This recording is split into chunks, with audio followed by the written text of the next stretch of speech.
Hello and welcome to Take 2, a Most Maligned Horror Podcast.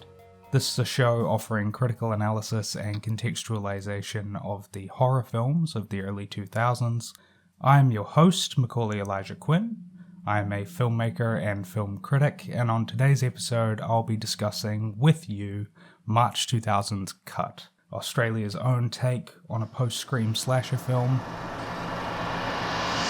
It began as a class project. We have to do a graduation film, right? What better project than to finish that film? To resurrect an old film from oblivion. That movie was a nightmare. So what you're saying is there's some sort of a curse on this film? Now, they've made an unexpected discovery of a mysterious legend. Creepier than Friday the 13th. More blood and guts than Texas Chainsaw. More sex than deep throat. What are you in it? That should never Who wants to make a mainstream slasher movie? see the light of day. Don't go playing with nightmares. One of the things I've been really surprised by doing this show for the past sort of several months is just how many filmmakers were sort of gunning for Scream's throne.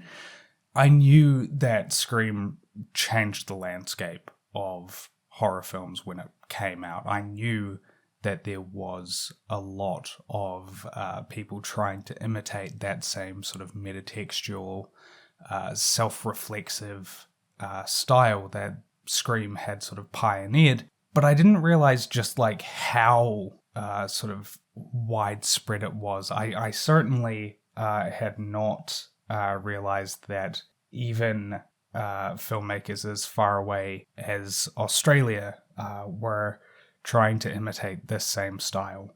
Cut is another metatextual slasher film. It's another film about filmmaking. It is a horror film about horror films, and it is in that way kind of unremarkable. There's not much that I can say about it in terms of like plot structure and things like that, which I haven't already said about other films on this show. And so instead what I want to do with this episode is talk a little bit more about local filmmaking, locally funded filmmaking, particularly here in New Zealand and Australia. Obviously, because that's sort of what I am most familiar with as a filmmaker operating in New Zealand. I sort of have a bit more familiarity with sort of how our governmental bodies work and how our sort of funding bodies work here in my own country and in Australia, with whom we have sort of quite a close-knit working cultural relationship. This was a film that I found very hard to watch, and what I'm going to do is, if you bear with me for a moment, I'm going to read from my review of the film on Letterboxd.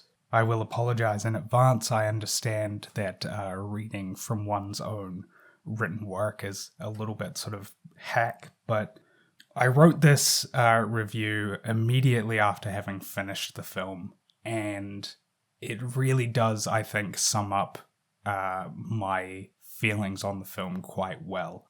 It's been a few days now, and I've sort of had a little bit more time to sort of process the film, and I still think that my initial impressions have not changed all that much. So this is me on Letterboxd This film makes me want to crawl inside of myself with how Australian it is. It's giving me flashbacks to my childhood where I was subjected to hours of Neighbours, Home and Away, Summer Heights High, H2O, the repetition of the phrase rack off said in the most audibly distressing accent on the planet. No thanks. Look, Jenny, would you get off the field? You want to play games, huh? But once you play netball, that's what girls do, netball. I don't want to play Jenny, netball. look, this is too rough. Would you get off? I'm trying to play soccer, We never see each other anymore, do we, huh? I have a real problem watching New Zealand and Australian films and television series. And it is because I just have a general aversion to the ways that actors within our country present themselves in these films. They tend to play a lot in broad stereotypes of the country. So, for example, in the film that we're talking about today, Cut, every character in it talks as though they are Crocodile Dundee. You call that a knife? This is a knife. That's not a knife, that's a spoon. All right, you win. I see you've played knifey spoony before. And I find that just very, very off-putting, because I know that that is not how people in Australia or in New Zealand broadly are speaking. This happens in New Zealand films constantly. We're particularly bad for it in TV series. For whatever reason, it doesn't matter where an actor or actress is from. It doesn't matter if they grew up in, the Wellington suburbs or, the central city Christchurch.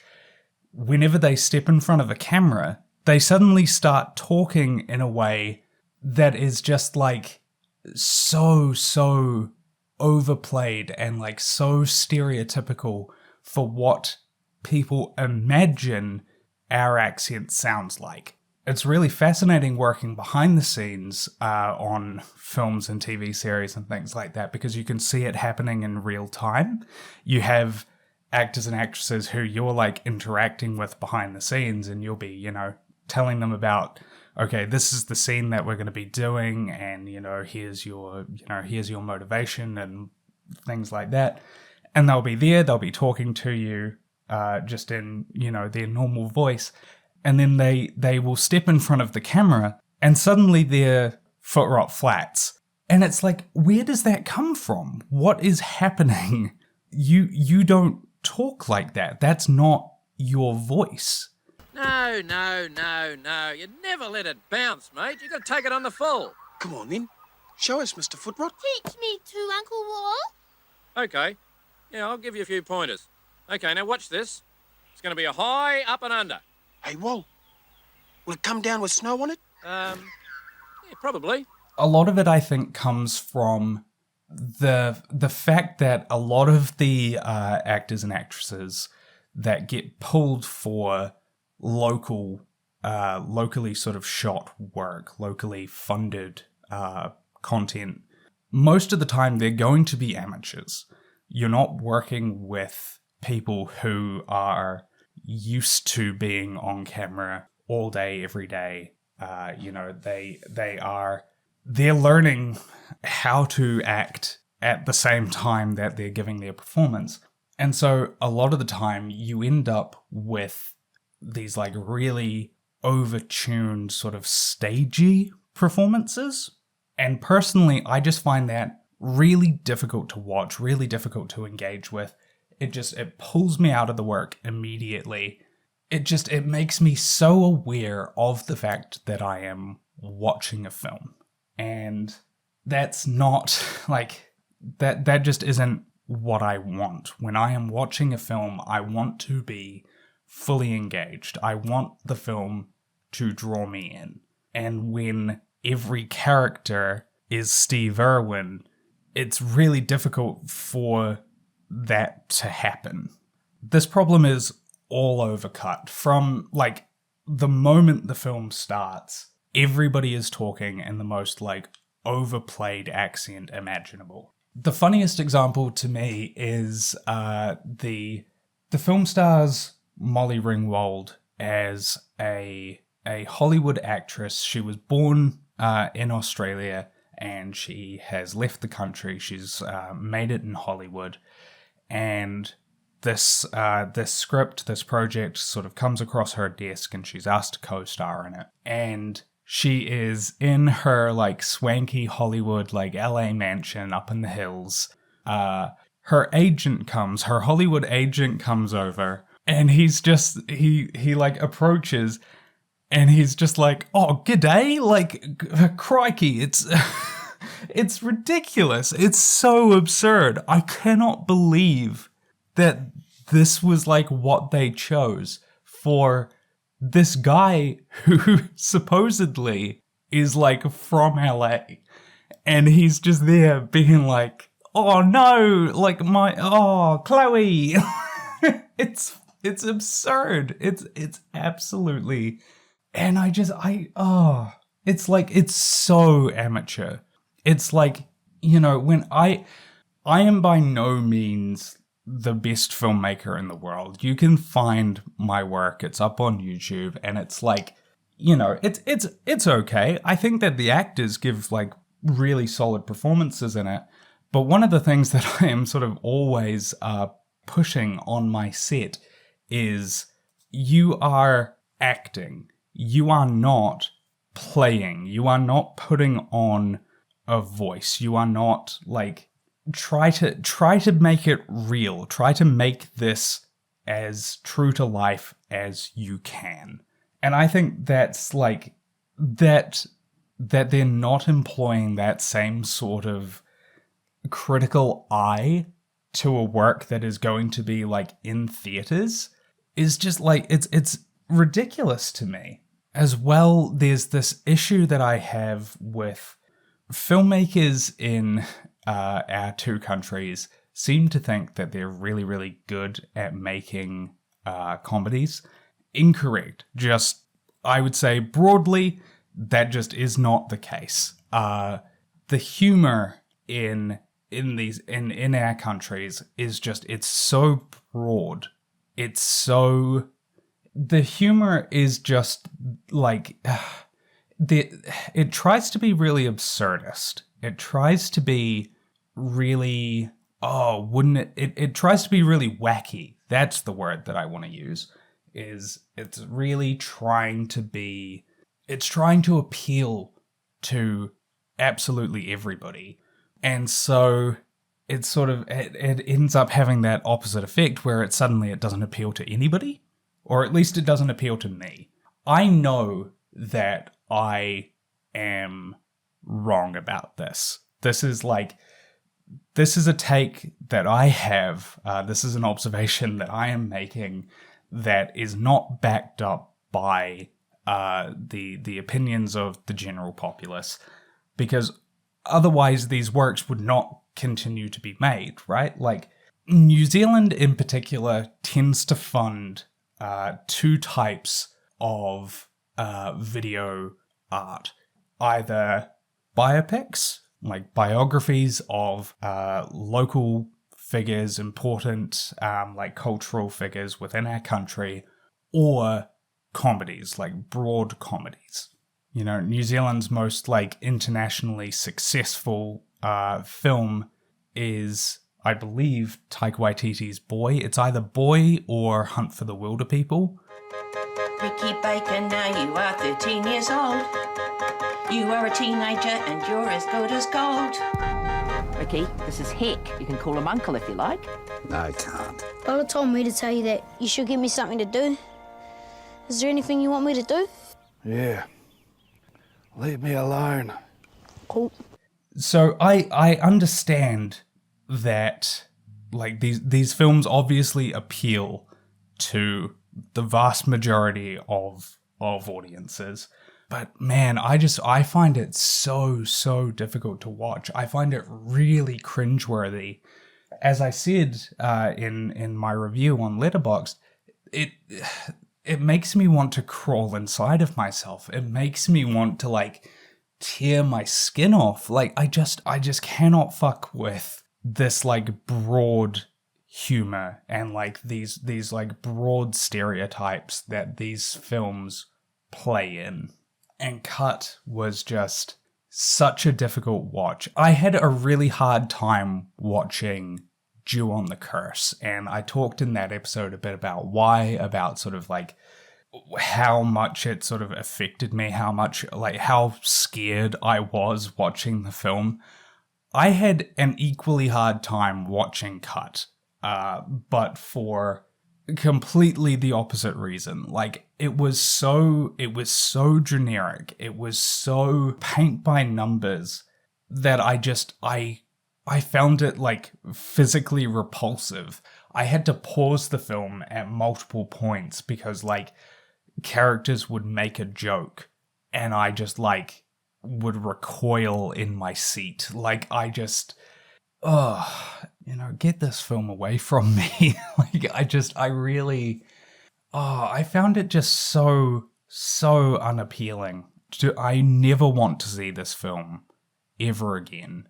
And it's not really what's really sort of hard for me to grapple with is that there are a lot of critics that I follow whose opinions I greatly respect. They're people that are, like, way smarter than me who enjoyed this film quite a lot. And most of them are American. Most of them are, not from countries that are seeing this content all day, every day. They are not being just absolutely bombarded with this same exact stuff. For them, there is, like, a novelty sort of aspect. These, films like Cut are unique. Films like Hunt for the Wilder People and What We Do in the Shadows, they are something different from the type of content that they are exposed to day in and day out. And so they receive it a lot more favorably. But for me, when I watch a film like this, it brings back all of these memories of growing up, having no control over, what I was watching, what I was exposed to, and seeing, here in New Zealand, we had these, like, shows that would play after school. There was Sticky TV was, like, one of the big ones. There was also Squirt was another one. What Now as well. It brings me back to a time where I was just watching all of these shows where the presenters of them were again playing in these really broad stereotypes. They all had the exact same accent, the exact same voice. They were all pretending as though they were, southern hill country farmers. And, it was just, even at the time, I found it really strange because I grew up in the south of New Zealand. I grew up in a city called Invercargill, which is at, like, the very bottom of the South Island. I grew up surrounded by farmers, and even they don't talk the way that people, that, like, actors and actresses pretend they do in film and television. And I find it's very weird to me that this is the way that New Zealand chooses to present itself, or that Australia chooses to present itself, as though the country is nothing but what people, like, what Americans in the 80s thought Australia was like. That seems to just be the way that Australia presents itself, has, like, continued to present itself. It's one thing for an American series like, say, The Simpsons to have an episode where the characters go to Australia and every character is a stereotype. Every character is Crocodile Dundee, and, like, that's the joke. It's one thing for an American series to do that, but for a series that is made in Australia with an Australian crew. It's another thing entirely for them to present themselves that way.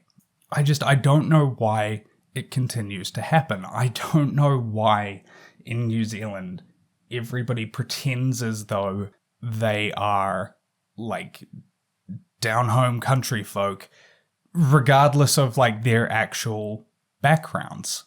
Like, I have an accent. I have a Southern New Zealand accent. It comes out particularly in my R's. I tend to roll my R's in words like rolling, for instance. But I have never been accused of having a New Zealand accent. And that's because the only New Zealand accent that people have ever been exposed to, or seem to have been exposed to, is what is put forward in the entertainment that we produce, that we then send out into the rest of the world. And so a lot of the time when I'm overseas and I say, oh, I'm from New Zealand, they go, oh, you don't have the accent.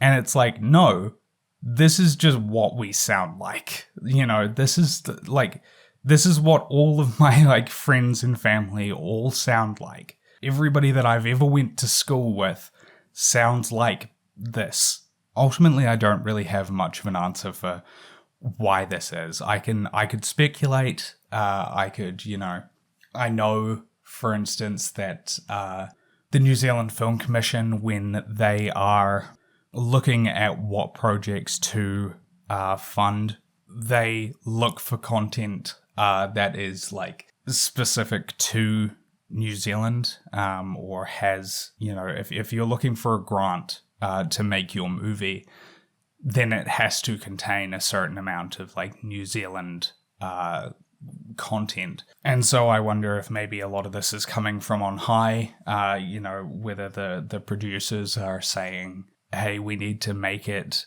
clear that this is a film made in New Zealand, that it is, being shot in New Zealand, that it has, New Zealand actors in it, or something like that. But ultimately, I don't know. That is just speculation. I have not made, I have not been involved in the production of like a major motion picture in this country. I've not been in the room, in the rooms where those sorts of decisions would be, made.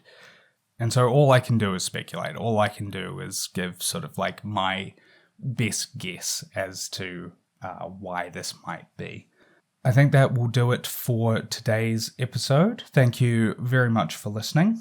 Thank you to Janka Glonis for the use of her track Axe Murderess off of the album Fun Time Party Gal. A link to that album and to their Bandcamp can be found in the episode description. If you have any comments or queries regarding the show and you want to get in touch, you can do that on Twitter at Most Maligned or via email, mostmaligned@gmail.com. Some of you will have noticed that I have made a couple of changes to sort of how I am putting out the show. I have decided that Take Two is no longer going to be a Patreon exclusive, so I've moved all of those episodes into the main feed here. I'm still sort of in the process of catching up with my original schedule, so there's going to be a little bit of sort of weirdness on the feed for the next couple of weeks. Next episode, we are going to be covering The Prophecy 3, The Ascent. Last week I said that we were going to be covering Hollow Man, but I've actually decided we're going to push that out just a little bit, just so that I can get things sort of back on track. I want to keep going through these films chronologically, and so that means that you're just going to have to bear with me for a little while. I apologize for that. So next week we're going to be doing The Prophecy 3, The Ascent. After that we'll be discussing Leprechaun in the Hood, and then that should get us back to where we need to be. Until then though, this has been Take Two.